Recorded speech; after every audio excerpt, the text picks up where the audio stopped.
बिस्मिल्लाहिर्रहमानिर्रहीम। अस्सलाम वालेकुम। आप देख रहे हैं पाक यूथ पल्स सई शेख के साथ। हमेशा हमारी कोशिश रहती है कि आपको नए लोगों से मिलाएं और हो सकता है कि उनकी बातों को सुन के देखने वालों को कोई इंस्पिरेशन मिले। आज भी हमारे एक ऐसे ही दोस्त हैं, डॉक्टर साहब का नाम है डॉक्टर आसिम रहमान। यूके में बेस्ड हैं, पीएचडी किया उन्होंने इंपीरियल कॉलेज यूके से। और हम उनकी बातें अब उनसे ही सुनते हैं। डॉक्टर साहब, बहुत बहुत शुक्रिया आपके आने। Thank you very much, Saeed Bhai. It's a great privilege to be here and talking to you this evening. हमारी जो पर्सनल लाइफ कुछ ऐसे है मेरी कि मेरे फादर ही belongs from Khairpur originally and my mother is from Sukkur. और हमारा एजुकेशन, मेरे फादर बेसिकली एजुकेशनिस्ट हैं और he was one of the very rare Sindhi officers जो जिन्होंने मिलिट्री ज्वाइन किया 1966 में। और उस ज़माने में जिस ज़माने में बहुत ऑड हुआ करता था, इवन सिंध में लोग बाहर थे निकलने के लिए बड़े वो होते थे, रिलक्टेंट होते थे। सो उन्होंने अपनी ओन के ऊपर उस ज़माने में आईएसएसपी का एग्ज़ाम पास किया और मिलिट्री ज्वाइन किया और अपने कोर्स में बहुत आउटस्टैंडिंग थे।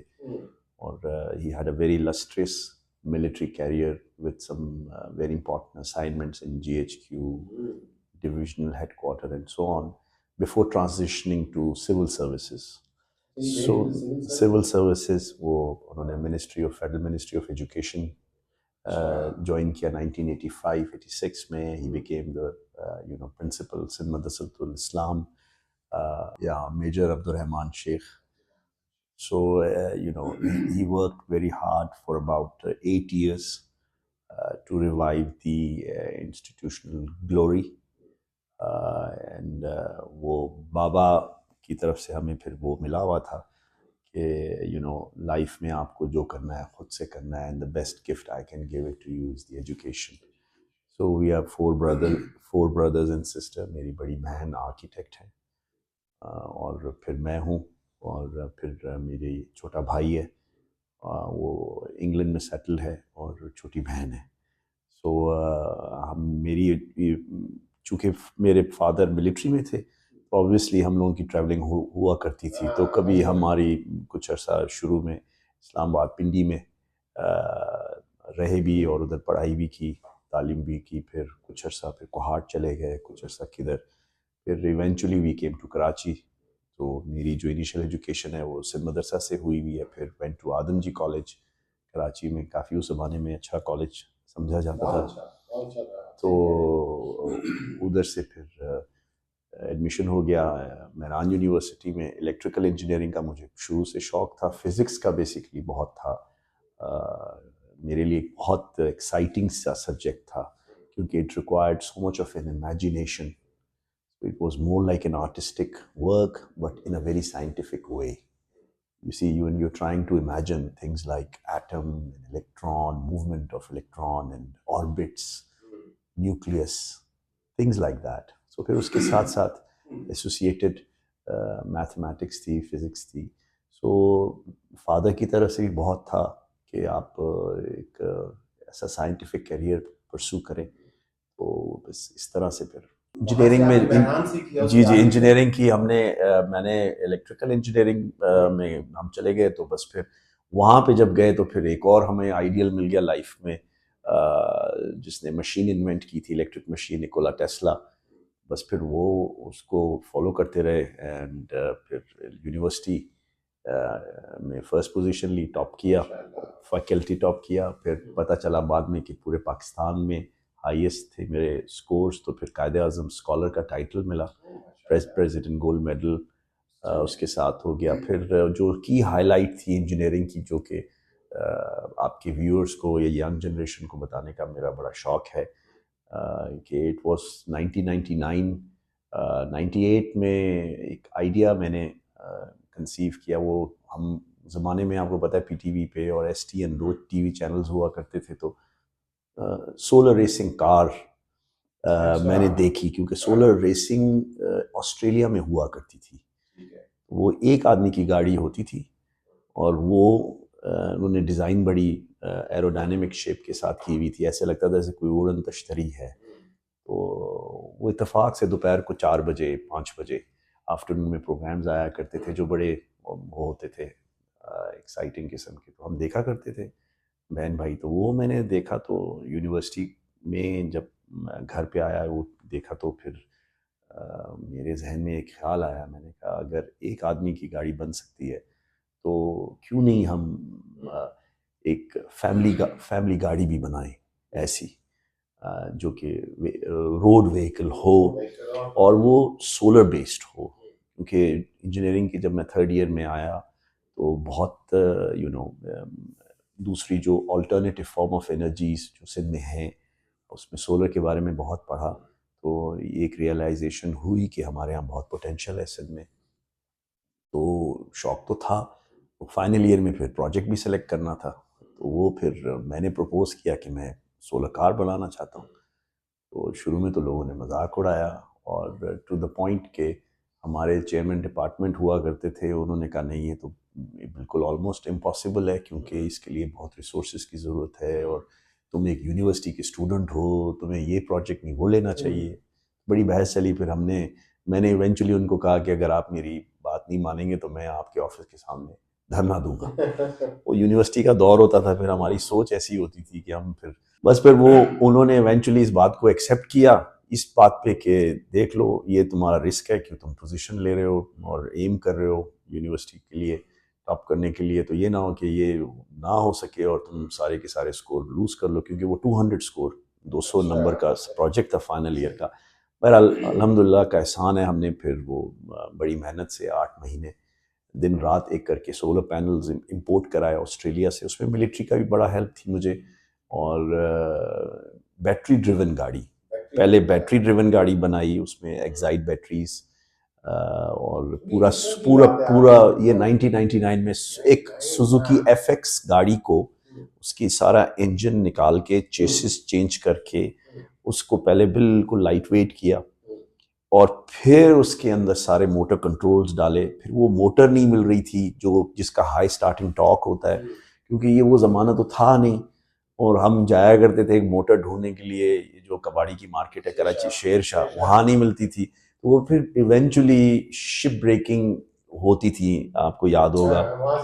तो वहाँ से मिली, तो वो फिर एक जहाज़ के प्रोपेलर में से वो मुझे डीसी शंट मोटर मिली जिसका हाई स्टार्टिंग टॉर्क होता है, क्योंकि वो पानी में उसका प्रोपेलर घूमता है तो उसको हाई स्टार्टिंग टॉर्क चाहिए होता है, लो स्पीड और हाईएस्ट टॉर्क।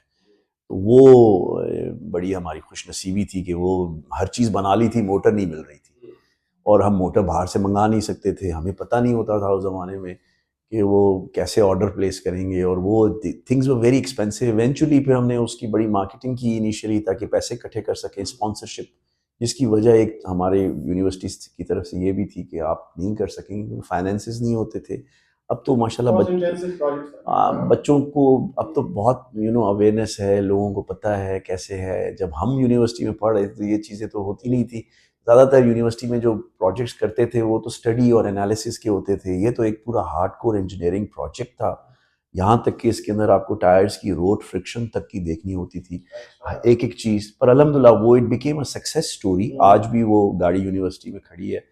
और फिर वो टीवी में भी काफ़ी आई। फिर सीमेंस पाकिस्तान को पता चला तो उन्होंने अपने कुछ इंजीनियर्स भेजे कि आप देख के आएंगे वाकई में कोई ऐसी चीज़ है भी कि नहीं है। मुझे अच्छी तरह से याद है। फिर वो चेयरमैन डिपार्टमेंट जो हमारी बड़ी वो शुरू में अपोजिशन करते थे, लेकिन फिर बाद में वो फिर सबको आके दिखाया करते थे कि देखो हमारे बच्चों ने ये गाड़ी बनाई है। खैर एनीवे, फिर सीमेंस ने फिर उसको बड़ा अप्रिशिएट किया। फिर सीमेंस जर्मनी के उस ज़माने में जो मैनेजिंग डायरेक्टर थे वुल्फ गैंग, वो आए हुए थे पाकिस्तान इत्तेफाक से। तो फिर वो एमडी जो पाकिस्तान के थे वो उन्होंने बड़ी तारीफ की कि देखें हमारे यहाँ इतना पोटेंशियल है कि सोलर कार बनाई है हम लोगों ने। तो उन्होंने कहा ये कैसे हो सकता है, तो उन्होंने कहा नहीं है ऐसी बात। बहरहाल दे फाउंड आउट। फिर उन्होंने सीमेंस ने गोल्ड मेडल दिया उस बात को। उन्होंने पैशन होता है। देखें अगर आपको एक चीज़, आपका जो प्रोफेशन है, जो भी आप ज़िंदगी में करें, देखें आपकी ऑडियंस है, लोग सुन रहे हैं, मेरा एक पैशन था और मुझे एक ऐसी चीज़ करने का शौक था जो आज से पहले किसी ने नहीं की है, ठीक है? और हम जब पढ़ रहे थे तो हमारे ज़माने में तो मतलब वो डायल अप कनेक्शंस हुआ करते थे। वो इंस्टेंट 5G 4G गूगल तो होता नहीं था, ईमेल्स भी नहीं थी कि आप दुनिया में किसी से कांटेक्ट कर सकें उस तरह से। तो बिल्कुल एक हर चीज़ बड़ी बड़ी इनिशियल स्टेज पे थी, तो इतने लोग savvy भी नहीं थे। मुझे तो याद है हमने यूनिवर्सिटी के बाद जाके कहीं सीवी में अपना कोई ईमेल आईडी वाईडी बनाया और वो भी कोई यूज़ नहीं करता था। एनीवे तो वो उस तरह से टेक्नोलॉजी का वो यूज़ नहीं था, तो जो कुछ भी था आपको खुद से करना था। बुक्स पढ़नी थी, बुक्स को समझना था और उसमें से ही हर चीज़ को अंडरस्टैंड करना था। ये नहीं था कि आपको कोई चीज़ नहीं आ रही तो आप गूगल पे सर्च कर लें, आपको उसका जवाब मिल जाएगा, या आपको कोई चीज़ नहीं पता चल रही है तो आप गूगल से पता करके कहीं दुनिया में किसी से कॉन्टैक्ट कर सकें। फेसबुक नहीं था, इस तरह की चीज़ें नहीं थी। But what I am trying to say here is कि if you have a passion in life, whatever आप देख लें दुनिया में कितनी भी हिस्ट्री में इन्वेंशंस हुई हैं, 50s में, 60s में, 70s में, जो भी दुनिया ने इन्वेंशंस की हैं, और you can name them starting from as small as creating of a screw to all the way making atom bombs and so on. वो तो प्री ये हमारा इंफॉर्मेशन एज के रेवोल्यूशन से पहले की चीज़ें हैं, तो लोगों ने की हैं।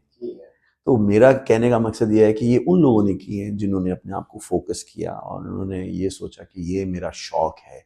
सो I went to my field by choice, वरना मेरे पास ऑप्शन था। उस ज़माने में यूनिवर्सिटी में CSS करते थे दोस्त यार हमारे ग्रुप में, तो सब तैयारी करते थे। तो बस ये है कि मैंने ये सोचा, मेरे एक दो और बड़े अच्छे दोस्त हैं, उन्होंने मुझे इंसिस्ट किया, मुझे इनकरेज किया कि आप अपनी फील्ड में बहुत अच्छे हैं एंड यू नो योर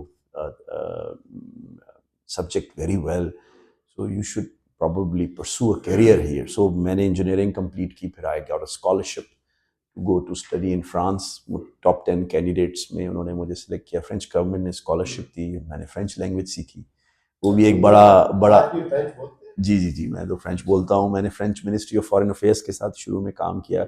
अपनी जब डिग्री कंप्लीट की वापस आया पाकिस्तान और नस्ट में पढ़ाया, इधर नेवी इंजीनियरिंग कॉलेज में शुरू में ज्वाइन किया, फिर national university of modern languages NUML, वो अब उस ज़माने में जब मैं वापस आया 2002 में, तो उन्होंने कराची में अपना रीजन कैंपस खोला था। I became the head of the department for French language. मैं फ्रेंच पढ़ाता भी था, मुझे शौक था। और बस उसके बाद 1-1.5 साल में फिर जी फ्रांस में आके पाकिस्तान आया। फिर मुझे जब मैं नस्ट में पढ़ा रहा था तो और इलेक्ट्रिकल इंजीनियरिंग मेरा फील्ड था, तो PhD मुझे करनी थी। तो मेरा ये ख्वाब था कि मैं इंपीरियल कॉलेज लंदन में, क्योंकि जब मैं पेरिस से लंदन फर्स्ट टाइम विज़िट करने के लिए गया तो इत्तेफाक की बात है कि मेरे दिल में तो था कि मैंने जाना है इंपीरियल कॉलेज, लेकिन मैंने कभी देखा नहीं था और गूगल भी नहीं किया था।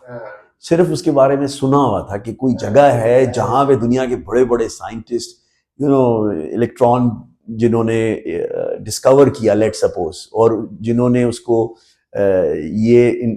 उस पर ये थीसिस प्रूफ किया कि उसका वेव मोशन है लेट सपोज, जे थॉमसन उसका बेटा, Padget Thomson and so on, और बहुत सारे बड़े बड़े नाम, सर ब्लैकेट और ये अलेक्जेंडर फ्लेमिंग जिसने आपकी वैक्सीन एंटीबायोटिक्स उसको, तो मैंने नाम तो सुना हुआ था। तो मैं वो जब लंदन गया तो सिग्नल लाइट पे, इत्तेफाक की बात है, केंसिंगटन गार्डन और रॉयल एल्बर्ट हॉल, मुझे कज़न मुझे घुमा रहे थे।